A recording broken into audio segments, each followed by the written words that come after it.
Greetings and welcome to a MindAptiv demonstration of chip optimization. What you're looking at is going to be a demo of a bunch of tasks. These are visual tasks. I'm going to cycle through them while I'm talking. They're all looks like tasks you would call some kind of graphics, but they all represent what we do for any computation: searching, sorting, comparing, arithmetic, big polynomial solvers, integrals and derivatives, right? Sum up over an area, find a singular value, those sorts of things. Each task here comes from stuff that we built or the web, classic Pixar, classics of computer graphics, stuff people have put in the public domain as a visual task, but they all represent the whole range of sorting and comparing. And that's important because we want to demonstrate that instead of having an engineer just program with a programming language and make a task and getting it done that way, there's a different way, which is meaning coordinates. And that means we represent what do you need in the task, and then we fill in what the engineer might fill in.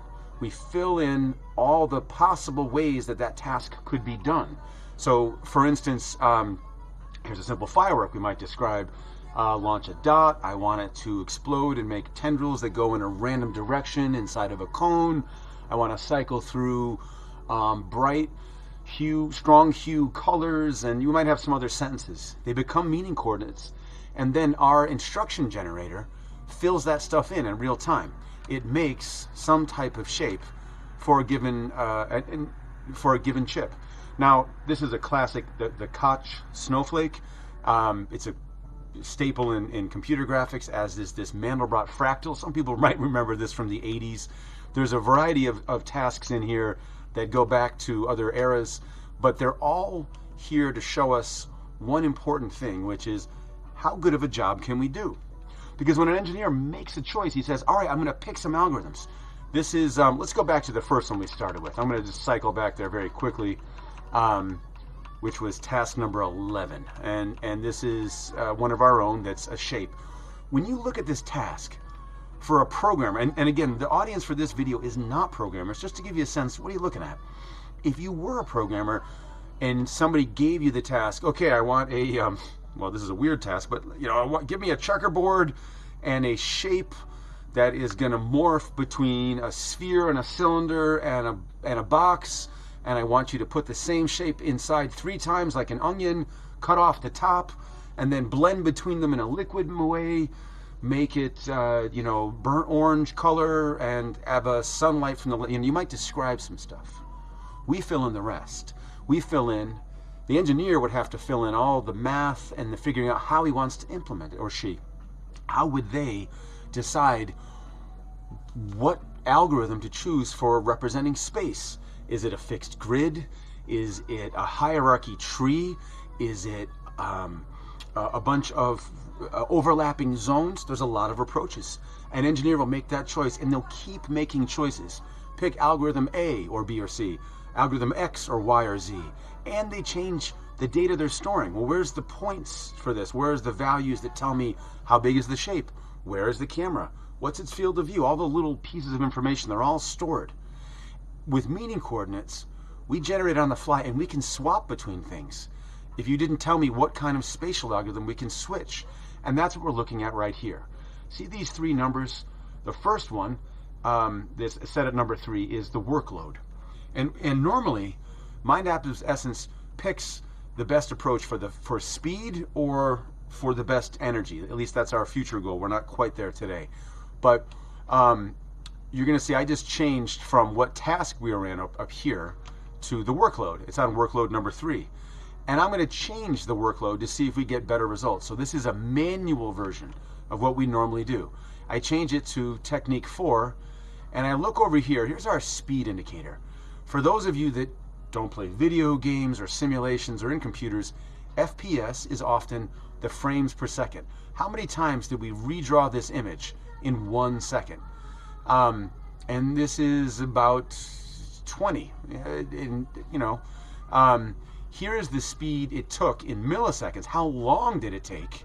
So this is how many frames we drew, but this is how long it took, about about 60 milliseconds looking at this for the whole OS. But here's the work that we did. That's the chip work. And if you're saying to yourself, what do you mean by chip? Well, I'm going to switch over to show right now we're running on an AMD Radeon chip. And we can cycle through to try this CPU. It's using the LLVM way to, it's the CPU in the system. Here's an Intel chip. Here is the NVIDIA RTX 4090 chip. We're going to go back to the AMD because it's easiest for this example.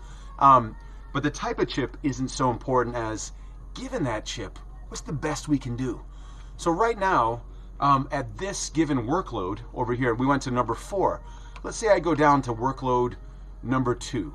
And these other numbers are important too. There is the goal plan number. It's not significant in this demo. Other demos will deal with these. And there's also a technique number. And you know, these values, let's just leave them all at once. These values represent, you know, if they're all 0 to 9, that gives me about 1,000 permutations. For any given task, there's hundreds of thousands of ways all of the final results can go. If you change the way the data is formatted, how it's ordered, XXX or XYZ, XYZ, XYZ, or big numbers with a lot of decimals or small, tiny numbers with few decimals, they may change the quality of the result, but they also change the speed it happens. So I'm going to go back to our workload. And you can see at workload 2, our chip, it's taking around 69, 70 milliseconds. And in fact, I'm going to freeze us so that we have one fixed view when we're comparing stuff, right? I'm going to freeze right there. Maybe that's an ugly, uncomfortable looking shape. I'll wait for a little more going on here. But because as the camera's moving around, it's sort of a different workload. Like the work right here is very different than, let's freeze it. I'll freeze it right there with this half circle. So at technique workload 2, it took us 65 milliseconds. So if I change the workload, again, this is manual. It's what the machine normally does behind the scenes. Wow, I just got 19 milliseconds. That's a big improvement. If I go up to 4, now I'm down to 10. Wow, that's a pretty good workload choice. And I know for a fact in this example, it's changing how the space is cut up. So there's changing the algorithm for how we handle the space. That's what the different workloads are. Let's go up to 5. I think 5 and 4 end up being pretty similar. There's not a fixed number behind the scenes. It's just given what it has for a task, it permutes the biggest sections for the number of algorithms it has. There's not a lot in this case, so we'll go down to 6. That seems to be similar. Let's go back to 2 for a second. Yeah, so that's around 64. What was 3? 20. And then let's try out 1. 1 is kind of is usually the most default algorithm, most naive. And I think in this case, it's pretty bad because it's taking 250 milliseconds, still going up. We're only drawing 2 frames in 1 second. That's going to go down to 1, I bet. That's really slow. So let's turn this back up. So section 2 is about 60. And 3 gets even better. 4, I think, is our peak. Yeah. So you get the idea. This lets you explore for yourself. Okay, I see your task. You're drawing a shape. How well could we do? And you should see in a future demo us varying all 3 numbers and add a button that will just automatically find the best. But one thing that's interesting, there is not a before and after in these examples. There is not a best and worst case, and the reason why is even if our example here is 111, right? Is some low-level scenario like that. Depending on the workload, I'm gonna pick a visual. I don't know how this one works. I know that I'm gonna go to a red nebula. It's another good example for our purposes. So there's this red nebula. There's tons of these fractal shapes, real pretty. We just saw it a little while ago. Here we go. And when this shape is up close, there's a certain cost to everything. So this is a 54 using workload 3. So I'm going to change that workload down to 2. Let's see how that does. Oh, that gets me about 160. Again, this one isn't spatial. The algorithm probably being permuted, the first one at least, first number here is probably how this is, what we say is marched, how this is computed when you walk through the space. So it's an integral technique.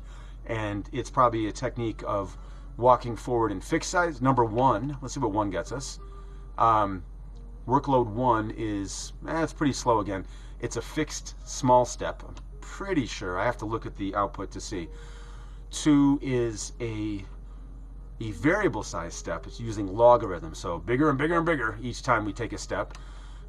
Three cuts the space up, so there's never more than a fixed number of steps, but there's a whole bunch of extra steps per box. That does seem pretty good. Four, I don't remember. Well, that seems better.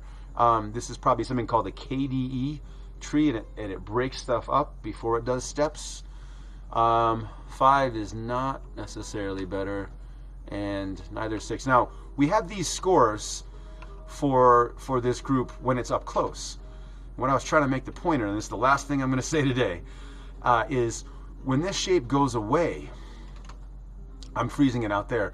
Now we have a really different result, because most of this space over here, the only part of the work is just drawing these little dots, sort of pretends to be stars, but you know, it's fill it with black and draw dots. Here it's march through this nebula shape, but there's a lot less of it. So some of the techniques are going to give me very different results, right? Here for technique 3, it's only 25 milliseconds. Let's say it's getting a lot bigger as it comes in close. Now we're up to 60 for technique 3. But let's see how we do with technique 5. This is already down to 37 at the up close, and let's see how it is when it goes far away.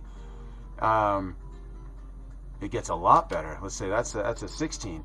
So we know that depending on the configuration, depending on the setup, a different technique, a different set of instructions is going to get us different results. That's why we believe meaning coordinates are a great way forward for how humans use computers. Instead of tasking an engineer and having them rewrite algorithms or hand swap things out, we can generate them on the fly, reliably and trustably, with the same results. Same visual result, like the quality is roughly the same, but the speed or the electricity bill could be quite different. Hey, thanks for listening.